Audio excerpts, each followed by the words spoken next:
इसी तरह की कहानी रोज सुने और चैनल को सब्सक्राइब करें। शिव पुराण की कहानियाँ संख्या 01। पूर्व की बात है कि रातों के नगर में एक ब्राह्मण रहता था जो ज्ञान में अत्यंत दुर्बल, दरिद्र, रस बेचने वाला तथा वैदिक धर्म से विमुख था। वह स्नान संध्या आदि कर्मों से भ्रष्ट हो गया था और वैश्यवृत्ति में तत्पर रहता था। उसका नाम देवराज था। वह अपने ऊपर विश्वास करने वाले लोगों को ठगा करता था।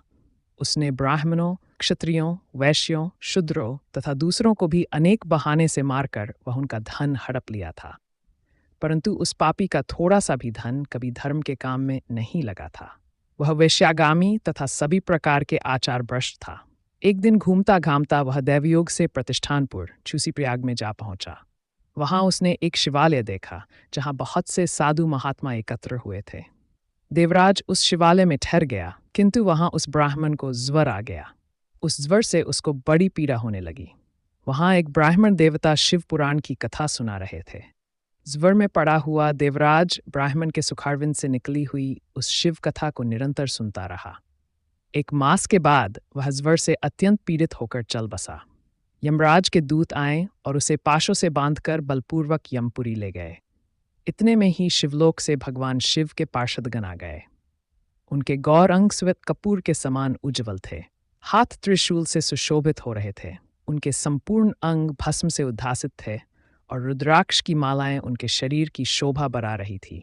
वे सबके सब क्रोधपूर्वक यमपुरी में गए और यमराज के दूतों को मारपीट कर, बारंबार धमकाकर उन्होंने देवराज को उनके चंगुल से छुड़ा लिया और अत्यंत अद्भुत विमान पर बिठाकर जब वे शिवदूत कैलाश जाने को उद्यत हुए, उस समय यमपुरी में बड़ा कोलाहल मच गया।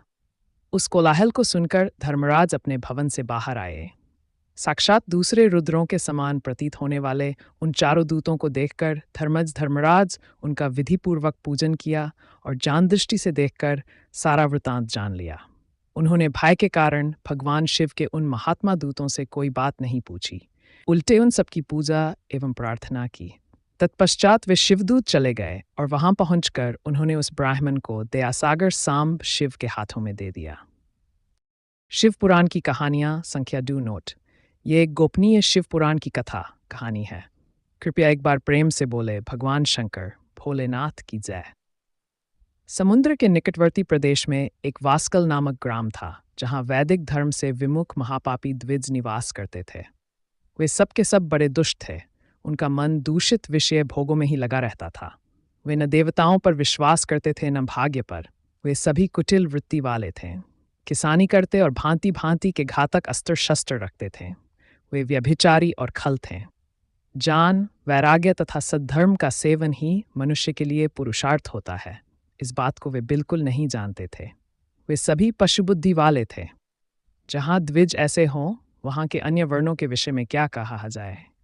अन्य वर्णों के लोग भी उन्हीं की भांति कुत्सित विचार रखने वाले, स्वधर्म विमुख एवं खल थे। वे विषय भोगों में ही डूबे रहते थे। वहाँ की सब स्त्रियां भी कुटिल स्वभाव की स्वेच्छाचारिणी, पापासक्त, कुत्सित विचार वाली और व्यभिचारिणी थीं। वे सद्व्यवहार तथा सदाचार से सर्वथा शून्य हैं। इस प्रकार वहाँ दुष्टों का ही निवास था।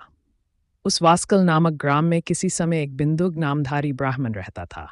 वह बड़ा अधर्मी था, दुरात्मा और महापापी था।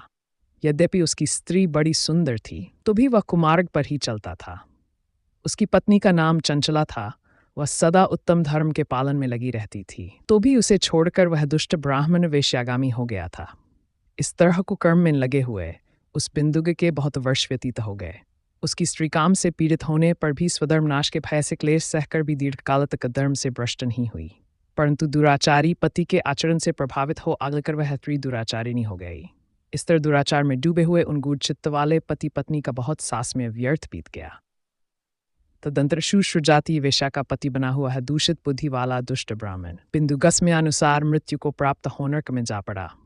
बहुत दिनों तक दुख भोग कर वह गुड़ बुद्धि पापी विंटी पर्वत पर भयंकर पिशाच हुआ। इधर दुराचारी पति बिंदुगु के मर जाने पर वह मूढ़ हृदया चंचला बहुत समय तक पुत्रों के साथ अपने घर में ही रही। एक दिन दैवी से किसी पुण्य पर्व के आने पर वह स्त्री भाई बंधुओं के साथ गोकर्ण क्षेत्र में गई। तीर्थयात्रियों के संग से उसने भी उस समय जाकर किसी तीर्थ के जल में स्नान किया। फिर वह साधारणतया मेला देखने की दृष्टि से बंधु जनों के साथ यत्र तत्र घूमने लगी। घूमती घामती किसी देव मंदिर में गई और वहां उसने एक दैवज ब्राह्मण के मुख से भगवान शंकर की परम पवित्र एवं मंगलकारिणी उत्तम पौराणिक कथा सुनी।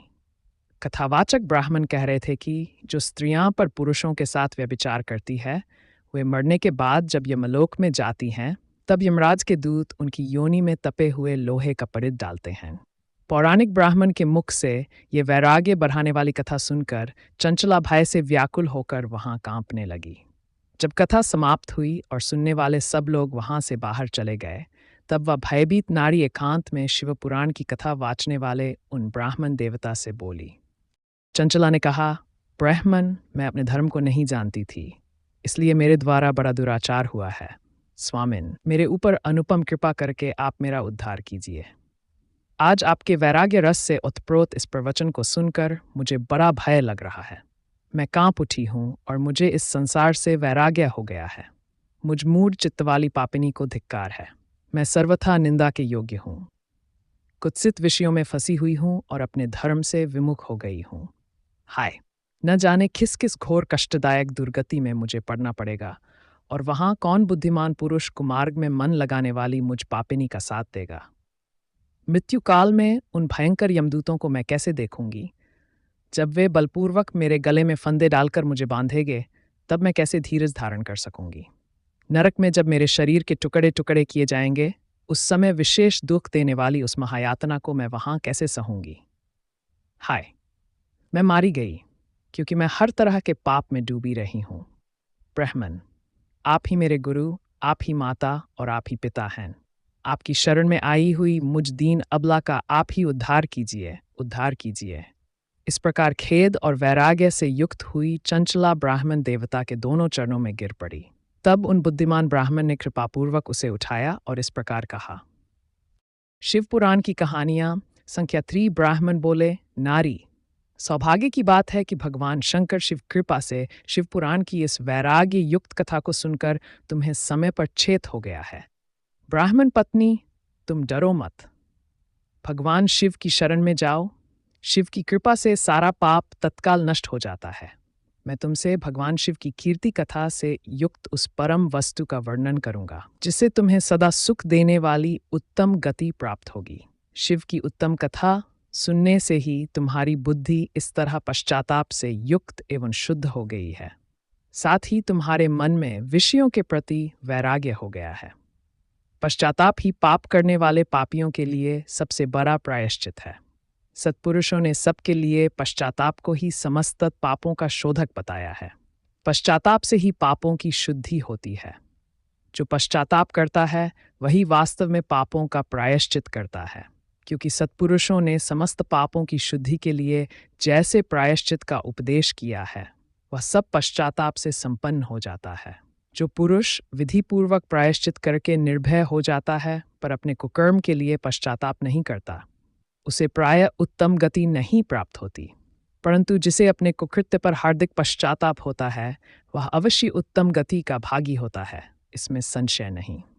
इस शिव पुराण की कथा सुनने से जैसी चित्तशुद्धि होती है, वैसी दूसरे उपायों से नहीं होती।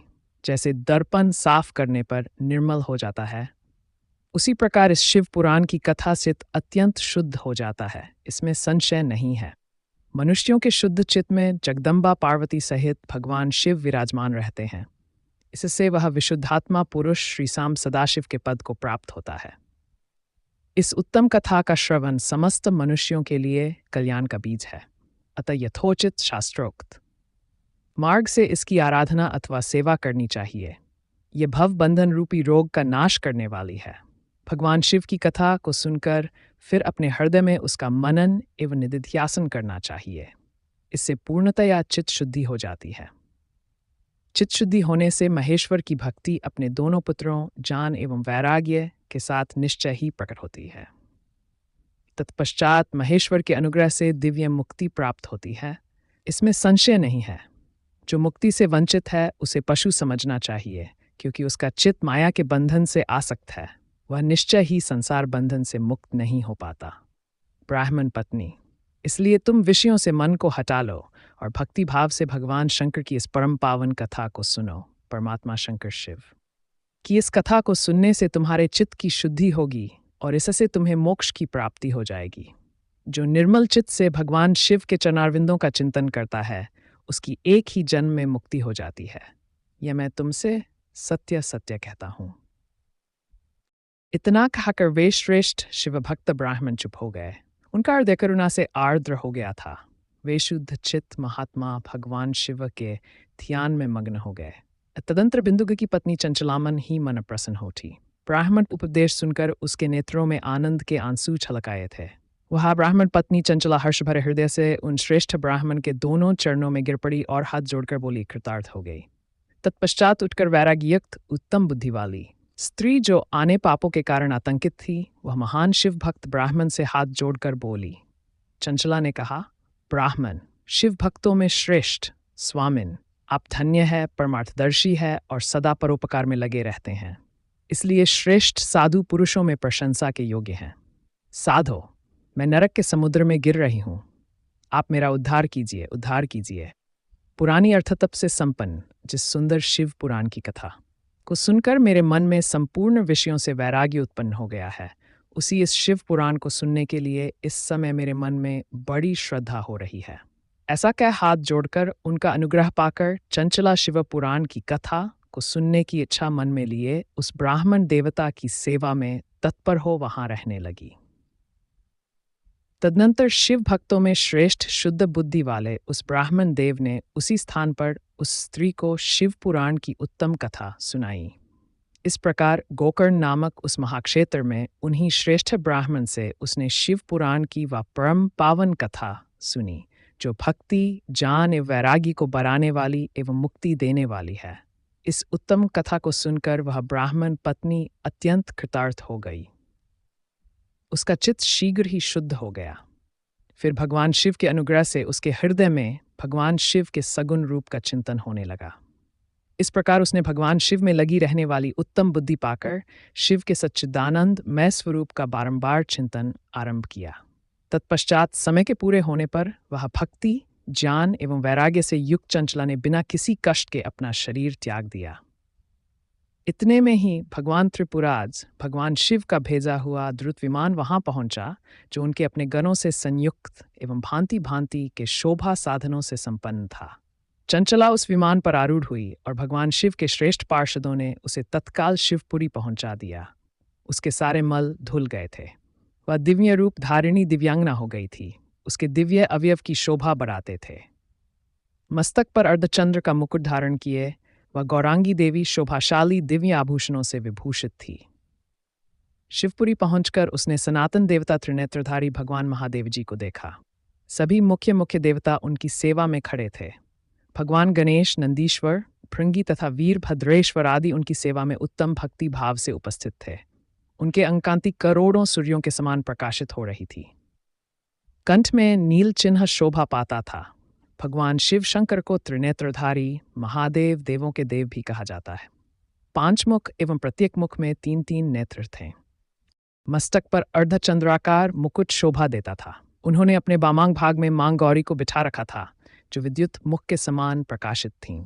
मां गौरापति महादेव जी के कांति कपूर की भांति गौर थी। उनका सारा शरीर श्वेत भस्म से भाषित था। शरीर पर श्वेत वस्त्र शोभा पा रहे थे। इस पर परम उज्ज्वल भगवान शंकर का दर्शन करके वह ब्राह्मण पत्नी चंचला अत्यंत प्रसन्न हुई। अत्यंत प्रीति युक्त बड़ी उतावली होकर वह भगवान शंकर को बारंबार प्रणाम की। फिर हाथ जोड़कर बड़े प्रेम, आनंद एवं संतोष के साथ विनीत भाव से खड़ी हो गई। उसके नेत्रों से आनंद अश्रुओं की अविरल धारा बहने लगी तथा संपूर्ण शरीर में रोमांच हो गया। उस समय मां भगवती पार्वती एवं भगवान शंकर ने उसे बड़ी करुणा के साथ अपने पास बुलाया और सौम्य दृष्टि से उसकी ओर देखा। मां पार्वती ने तो दिव्य रूप धारिणी बिंदुगप्रिया चंचला को प्रेमपूर्वक अपनी सखी बना लिया। वह उस परमानंदवन ज्योति स्वरूप सनातन धाम में अविचल निवास पाकर दिव्य सौख्य से संपन्न हो अक्षय सुख का अनुभव करने लगी। इसी तरह की कहानी रोज सुने और चैनल